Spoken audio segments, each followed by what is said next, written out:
ഈ ക്ലാസ്സിൽ നമ്മൾ ഡിസ്കസ് ചെയ്യാൻ പോകുന്നത് ടെമ്പറേച്ചർ ഇൻഡിപെൻഡൻറ്റ് പാരാമാഗ്നറ്റിസം എന്ന കൺസെപ്റ്റിനെ കുറിച്ചാണ്. നമ്മൾ പാരാമാഗ്നറ്റിസം ഡിസ്കസ് ചെയ്ത സമയത്ത് effect of temperature on paramagnetic behaviour എന്ന് സെപ്പറേറ്റ് എടുത്തു പഠിച്ചിരുന്നു.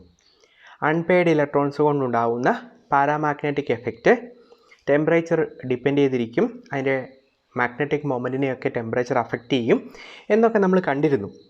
അതിൽ നിന്ന് അല്പം വ്യത്യസ്തമായ രീതിയിലുള്ള പാരാമാഗ്നറ്റിക് ബിഹേവിയറാണ് TIP അല്ലെങ്കിൽ ടെമ്പറേച്ചർ ഇൻഡിപെൻഡൻറ്റ് പാരാമാഗ്നറ്റിസം കൊണ്ട് നമ്മൾ ഉദ്ദേശിക്കുന്നത്.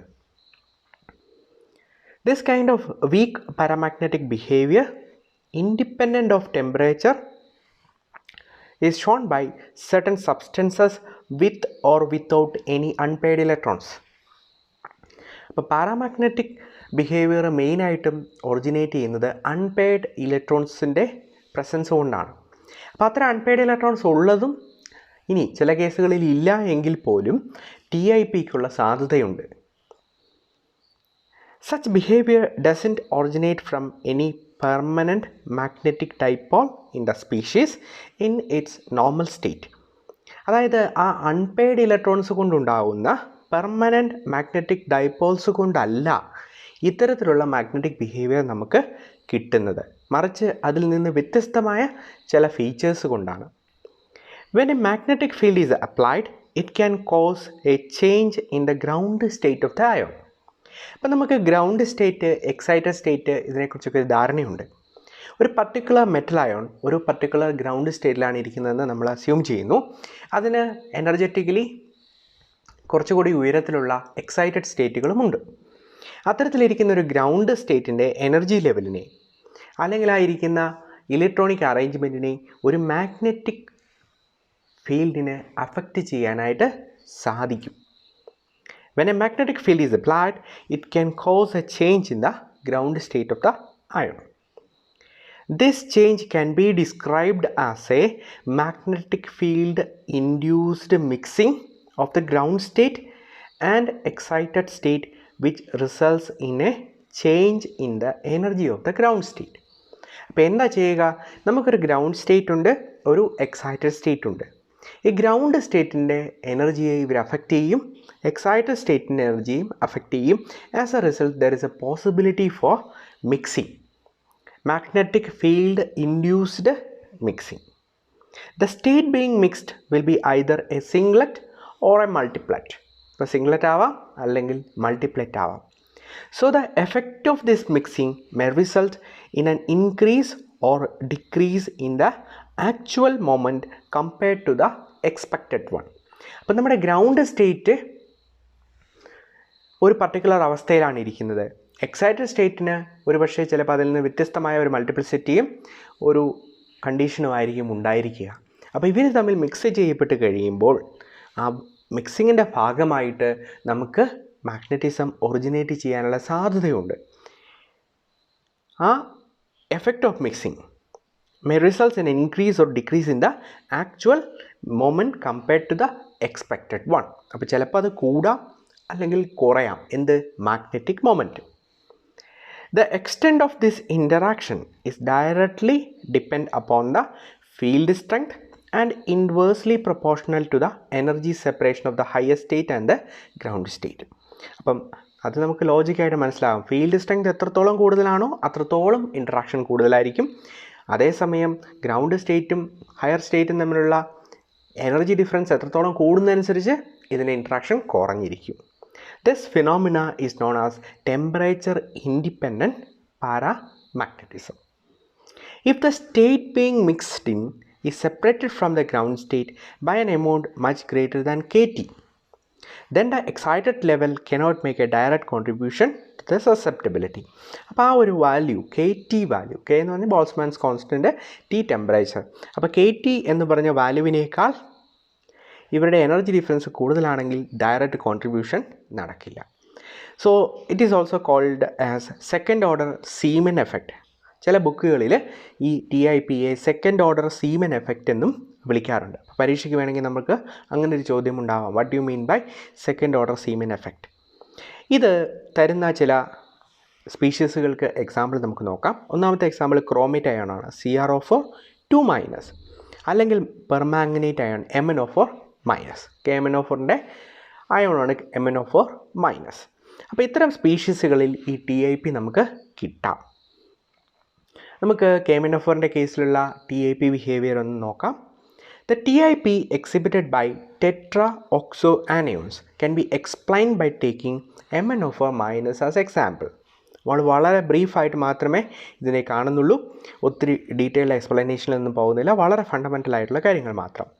When you put the MnO4 minus in a magnetic field, there is magnetically induced mixing of the empty LUMOs with the HOMOs. ഈ LUMO എന്താണെന്നറിയാം, ലോവസ്റ്റ് അൺഒക്യുപ്പൈഡ് മോളിക്കുലർ ഓർബിറ്റൽസ് ആണ് LUMO. HOMO highest occupied molecular orbitals. അപ്പോൾ ലൂമോയും ഹോമോയും തമ്മിൽ mixing നടക്കും. In MnO4 minus it is manganese 7. That is there are no d electrons and the d atomic orbitals are the LUMOs, and it is these orbitals, that is these atomic orbitals, that get partially mixed in with the bonding MnO-MOs. അവിടുത്തെ bonding എമോസുമായിട്ട് ഇവർ mix ചെയ്യപ്പെടും. ആര്? നമ്മുടെ MT-D atomic orbitals. Lumos vacant ആയിട്ടുള്ള ലൂമോസും bonding MnO-MOസും ആയിട്ട് mix ചെയ്യപ്പെടും. When these virtual orbitals interact with the bonding MOs, electrons from the HOMOs can partially occupy them, and of course their spins will be parallel. So ഹോമോയുടെ കയ്യിലുള്ള ഇലക്ട്രോണുകൾ LUMO ഓർബിറ്റിലേക്ക് പോകാം, partially occupy ചെയ്യാം. അതിനനുസരിച്ച് അവിടെ parallel sphinx ഉണ്ടാവാം. നേരത്തെ അവർ പെയറായി നിൽക്കുമായിരുന്നു, ഇപ്പോൾ ഒരു ഇലക്ട്രോൺ അങ്ങോട്ട് പോകുന്നത് കാരണം അവർ പാരലൽ സ്പിൻസായി നിന്നു. കാരണം ഹൺസ് റൂൾ അനുസരിച്ച് അങ്ങനെയേ സാധിക്കുകയുള്ളൂ. The presence of these unpaired electrons creates a magnetic moment and hence paramagnetism. Actually എല്ലാ ഇലക്ട്രോണും പെയർ ചെയ്ത് നിൽക്കുമായിരുന്നു, പക്ഷേ ഇങ്ങനെ മിക്സിങ് നടന്ന കാരണം ഒരെണ്ണം ലൂമോയിലേക്ക് പോയി. അപ്പോൾ രണ്ടുപേരും പെയർഡ് അല്ലാതെ പാരലായിട്ട് നിൽക്കാനുള്ള സാധ്യതയാണ്. ഫുള്ളായിട്ട് പോകുന്നില്ല, some kind of virtual transfer മാത്രമേ നടക്കുന്നുള്ളൂ. അപ്പം എന്നാലും നമുക്കൊരു അൺപെയ്ഡ് ഇലക്ട്രോണിൻ്റെ അവസ്ഥ അവിടെ ഒറിജിനേറ്റ് ചെയ്തു, and it will create A magnetic moment and hence paramagnetism. It may not even be equivalent to one full unpaired electron. It is just a slight unpairing of electrons and resulting paramagnetism. So complete ആയിട്ട് നമുക്ക് unpaired electrons കൊണ്ടുണ്ടാകുന്ന പാരാമാഗ്നറ്റിസത്തിൻ്റെ അത്രയും magnitude ഇവിടെ ലഭിക്കില്ല. അതേസമയം നമുക്കൊരു ചെറിയ effect അവിടെ കിട്ടും. പൂർണ്ണമായിട്ടും ഒക്കെ ഇലക്ട്രോൺ എന്നാൽ പോയേക്കാം എന്ന് പറഞ്ഞ് പോകുന്ന സാഹചര്യം അവിടെ ഇല്ല. നമ്മൾ കൊടുക്കുന്ന മാഗ്നറ്റിക് ഫീൽഡ് കൊണ്ട് ഇവർ എനർജി വളരെ അടുത്തായിട്ട് വരും, അതുകൊണ്ട് ഒരെണ്ണം അല്പം മാറി നിൽക്കുന്നതെന്ന് മാത്രമേ ഉള്ളൂ. It is found in NMR that the extent of the mixing is directly related to the HOMO-LUMO gap. എത്രത്തോളം മിക്സിംഗ് ഉണ്ടെന്നുള്ളത് HOMO-LUMO ഗ്യാപ്പിനെ ആശ്രയിച്ചിരിക്കും. ഇനി ഇതിൻ്റെ ഒരു ആപ്ലിക്കേഷൻ നമുക്ക് നോക്കാം. The TiP measurements can be used to find out the nature of metal ligand bonding in coordination compounds. TiPയുടെ ഒരു ആപ്ലിക്കേഷനാണ് നമ്മളിവിടെ പറയാൻ പോകുന്നത്. മെറ്റൽ ലിഗൻഡ് ബോണ്ടിങ്ങിൻ്റെ നേച്ചർ എങ്ങനെയാണെന്ന് കണ്ടുപിടിക്കാൻ വേണ്ടി നമുക്ക് TiP ഉപയോഗിക്കാം.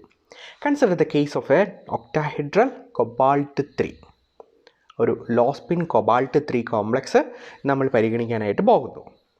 The TiP can be calculated using the equation TiP is equal to 2/3 n EH/2mc into 24/d. That is equal to values എല്ലാം കൊടുത്തു കഴിഞ്ഞാൽ 4.085/d എന്ന് കിട്ടും. അപ്പോൾ d എന്താണെന്ന് നമുക്ക് നോക്കാം. Where d is the energy separation in wave number for the transition 1A1G to 1T1G. അപ്പോൾ ഇതിൻ്റെ ടെനാബെ സുഗാനോ ഡയഗ്രം എടുത്ത് നോക്കിയാൽ നമുക്ക് ആ ട്രാൻസിഷൻ കാണാം. D6 സിസ്റ്റമാണ് 1A1G to 1T1G ട്രാൻസിഷൻ. അപ്പോൾ അതിൻ്റെ വേവ് നമ്പർ നമുക്ക് എവിടെ നിന്ന് കിട്ടും? We can obtain that from the electronic spectra. Then the ratio of the experimentally found TiP and the calculated TiP gives the orbital reduction factor. അപ്പം ഈ calculated വാല്യൂസും TiP value നമ്മൾ എക്സ്പെരിമെൻ്റിൽ കണ്ടുപിടിക്കാം. എങ്ങനെ? മാഗ്നറ്റിക് മൊമെൻ്റ് എത്രയുണ്ടെന്ന് കണ്ടുപിടിക്കാനുള്ള മാർഗ്ഗങ്ങൾ നമുക്ക് പലതുണ്ട്. അതിൽ നിന്ന് നമ്മൾ അവിടുത്തെ വാല്യൂ കണ്ടുപിടിച്ചു. ഇത് കൂടാതെ ഈ ഇലക്ട്രോണിക് സ്പെക്ട്ര ഉപയോഗിച്ച് ഇങ്ങനെ കാൽക്കുലേറ്റ് ചെയ്തെടുത്തു. ഇത് രണ്ടും തമ്മിലുള്ള റേഷ്യോ നമ്മൾ എടുക്കുന്നു. That is called orbital reduction factor K. A K value in the range of 0.7 to 0.9 indicates the covalent nature of the complex. അപ്പോൾ നമ്മൾ ഈ റേഷ്യോ എടുത്തു. എന്തൊക്കെ തന്നെ ഇവിടെ കാൽക്കുലേറ്റ് ചെയ്ത വാല്യൂവും എക്സ്പെരിമെൻറ്റിൽ നമ്മൾ കണ്ടുപിടിക്കുന്ന മാഗ്നറ്റിക് മൊമെൻറ്റും തമ്മിൽ റേഷ്യോ എടുത്തു.